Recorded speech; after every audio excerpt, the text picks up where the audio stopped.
Okay, welcome back to American Rants Unredacted. This is episode 11. So, the episode that I'm making today is basically about subscriptions and how I feel, and I'm sure a lot of you feel, that are getting out of control. Um, you need a subscription for everything, for music, movies, video games, anything you want to download, storage space, like my Google Drive went out the other day, and I had to pay an annual fee to expand my storage area so I can keep saving all the clips and stuff that I've been doing for this. So yeah, I mean, everything seems to be going in the direction of subscription. So are we going to be able to own anything in the long run? There was that famous quote from Klaus Schwab in the World Economic Forum saying that we will own nothing and be happy. And I'm starting to think we're going down that path. Housing is getting harder to acquire a home nowadays. Um, Everything that we think we own is starting to be going to be on like a subscription basis. And I've heard, some of the basic ones that we just touched base on, but some of the videos and clips that I'm going to show you is things that I actually never thought of and apparently are happening. So let's go through some of these clips right now and then we'll comment on it. Is now charging a subscription fee to open your own garage. Most modern cars come with a product called HomeLink, which integrates with your garage door opening system. Up until now, that's always been free tech included with the purchase of the vehicle. Well, Honda said we can fix that, and has made it $130 for a 3-year subscription, or $180 for 5, which is part of a broader epidemic of paying $50,000 for a brand new vehicle loaded with features that you can't use unless you offer recurring revenue. So yeah, that's something that I actually never thought of. I've always seen the cars that do have those built-in garage door openers that you can program to your garage, but I honestly did not know they could even find a way to make a subscription for it. And to me, that's crazy. If the feature is included with the car, you're already spending $50,000 to $60,000 on a brand new car, and then all of a sudden you don't control or own any of the programming that goes into it.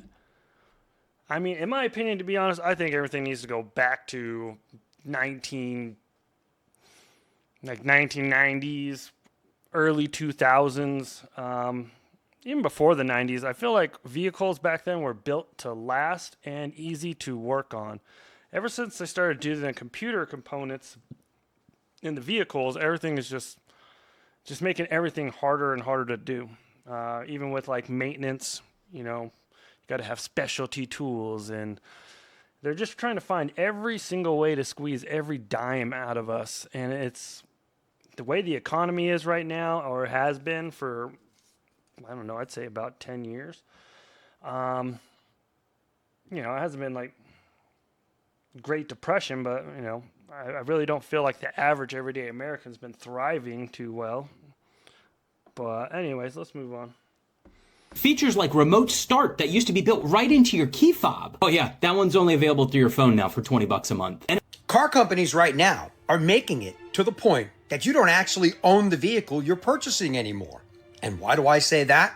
Because you're not buying things from a car dealership any longer. You're just being given access to them. And if you're unfamiliar with what I'm talking about, one woman found out the hard way.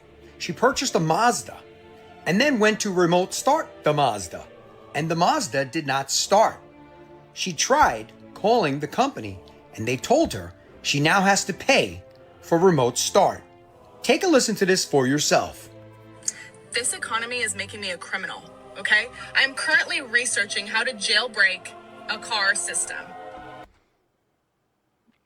Let me know in the comments, is that even possible to jailbreak anything computer components on a vehicle?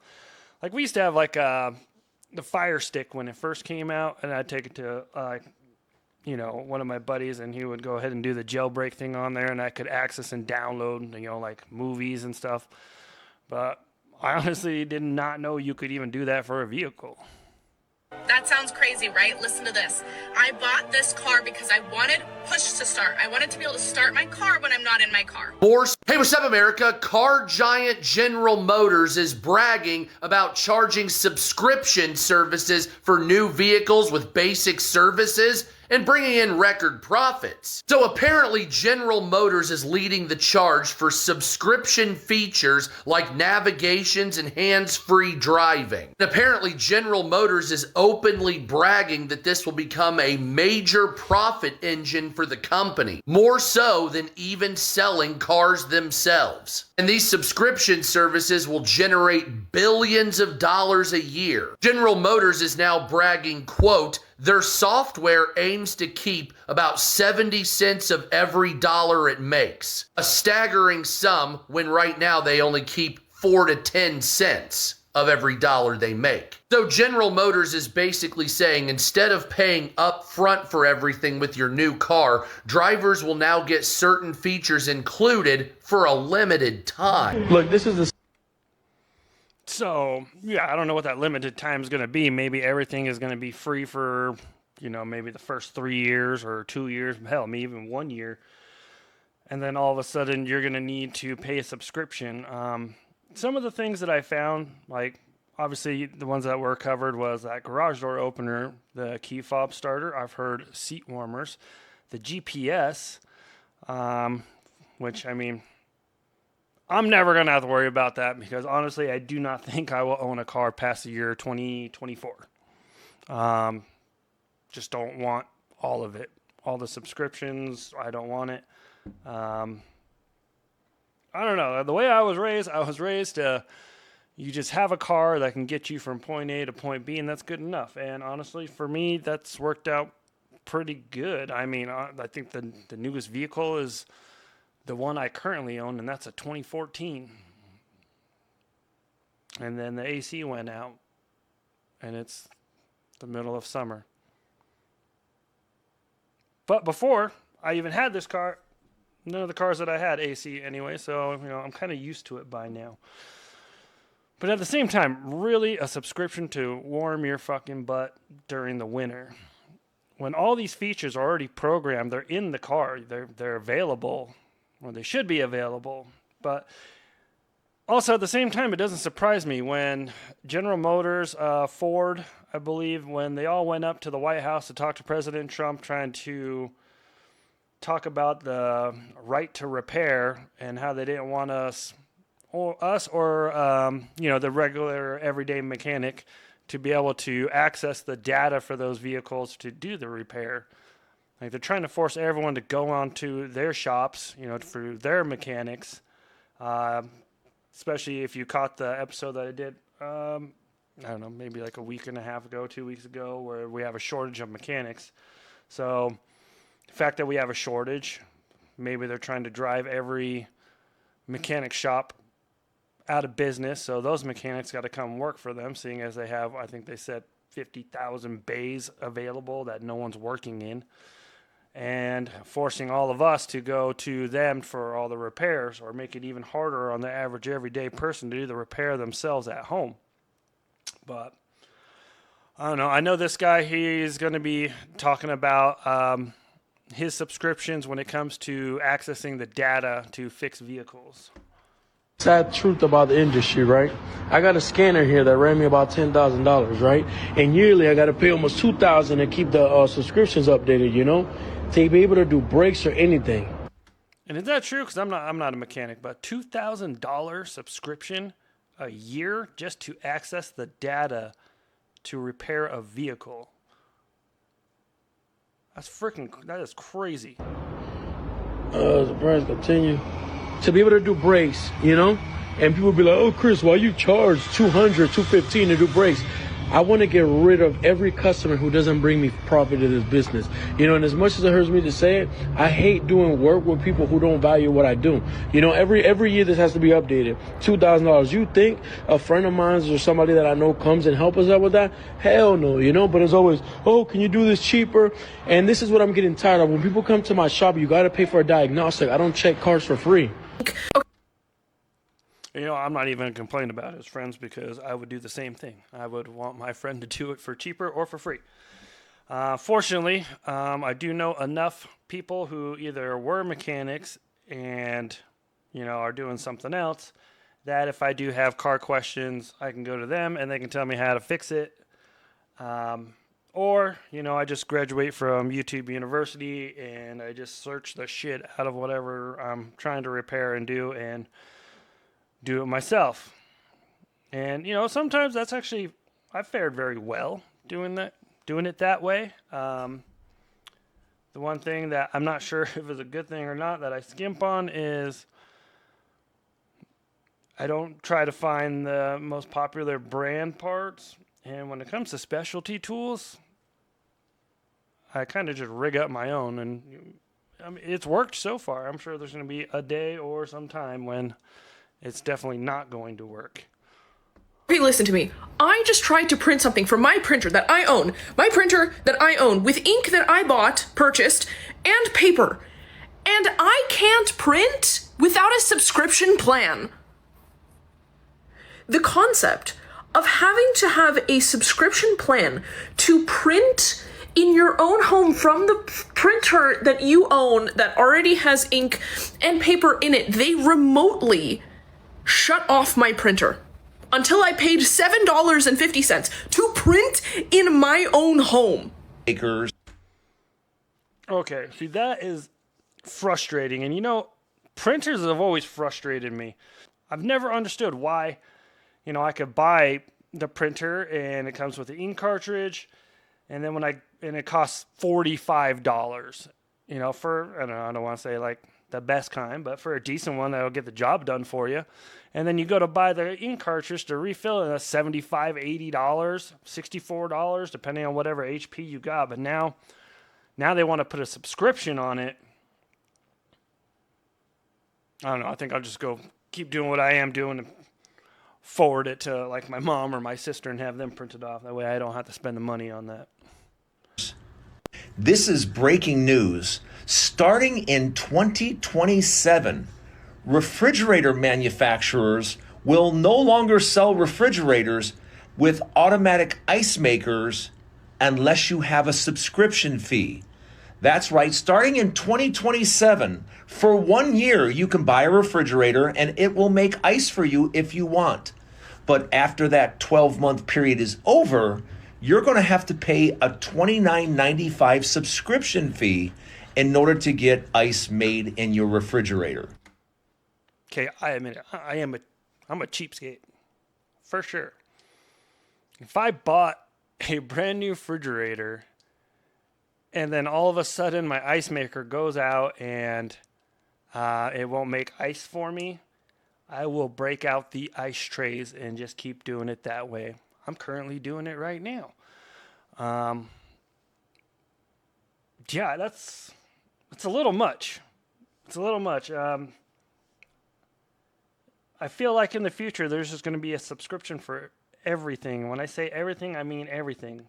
It's crazy the lengths that some of these companies are going through, especially knowing we're in a K-shaped economy and the, middle class is starting to become non-existent.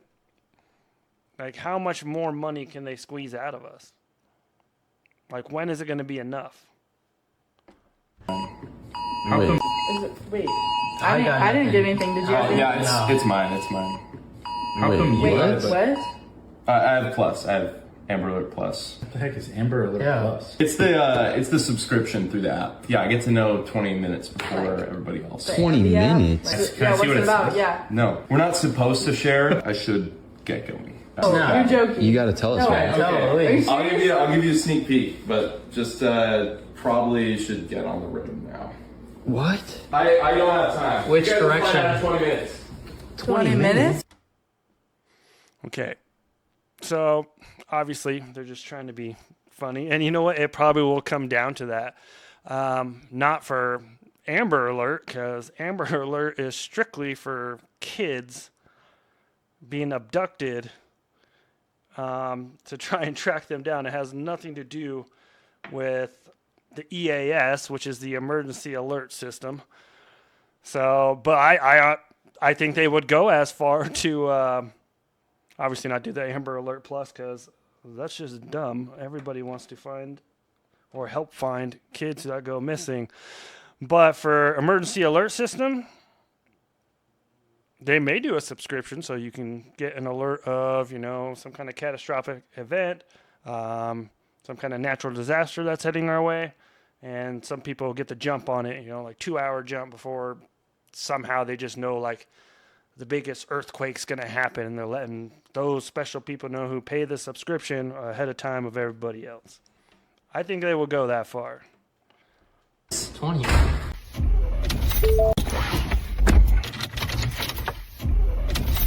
You have 4 free starts left on Start Your Vehicle Basic Pass. Please upgrade now for additional starts. What? Man, it's hot. Your AC free trial has expired. What? Please upgrade now for quality AC in your vehicle. Oh my God, are you Wash Your Dishes Standard Pass expired. Please upgrade your subscription now.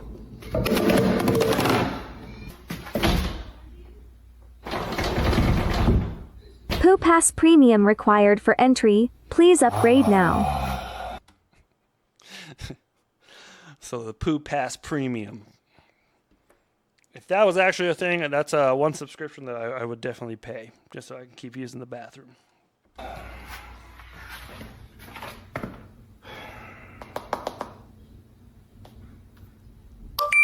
Thanks. Come on, honey, you want to go to the park? You ready?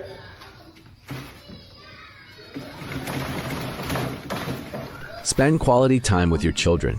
Basic Pass expired. Upgrade now to continue to be an integral part of your child's life.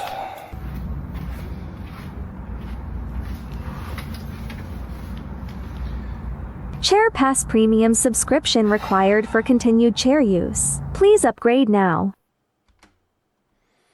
Anyway, so I don't know. Let me know what you guys think. What do you guys think about all these subscriptions that are coming out? Now, if obviously these are all just clips from people making up their own shit. For all I know, there's no future subscription for, like the ice maker or anything like that. And obviously the last clip was a little over exaggerated, but the way that subscriptions are going, I wouldn't surprise me if they took it that far. Like our whole lives will just be one big subscription. You're going to have to pay a subscription to walk out your door, just to pay a subscription to start your car, just to go to work, and you're basically going to be left with nothing. But hey, maybe that's what they meant by the, you'll own nothing and be happy. Anyways, that's all I got for you guys. Let me know in the comments what you guys think. But like, share, subscribe, do all that fun shit, and I'll catch you next time. Thanks. Bye. Also, quick update. The last episode that I did was Palm Beach Pete and the PDF file. Obviously, who everyone thinks he is. So this is a quick update on this dude's DNA test. So let's listen to it real fast. Guys, it's Palm Beach Pete, and I'm really pissed. I got a letter from the Division of Elections from the state of Florida regarding the irregularities concerning my DNA test. What irregularities is he talking about? I don't know. But don't say irregularities, because now we all think there's something wrong with your test, or whatever. Well, not everyone, but what some people think you're actually who we think you are. And they're asking me to suspend my campaign and take a step back. I'm not going to suspend the campaign. I'm getting legal involved, but I'll be back. I'm going to be traveling for a while. Oh, shit, he's running. He's going to be traveling. He's going to be running. So you're not going to see me around for a bit, but I'll make the best mayor Palm Beach ever had, and I'll fight this tooth and nail. Peace out, Palm Beach Pete. So I guess we'll see what happens to Palm Beach Pete when he resurfaces, because we have irregularities on his DNA test, and he's going to be traveling now.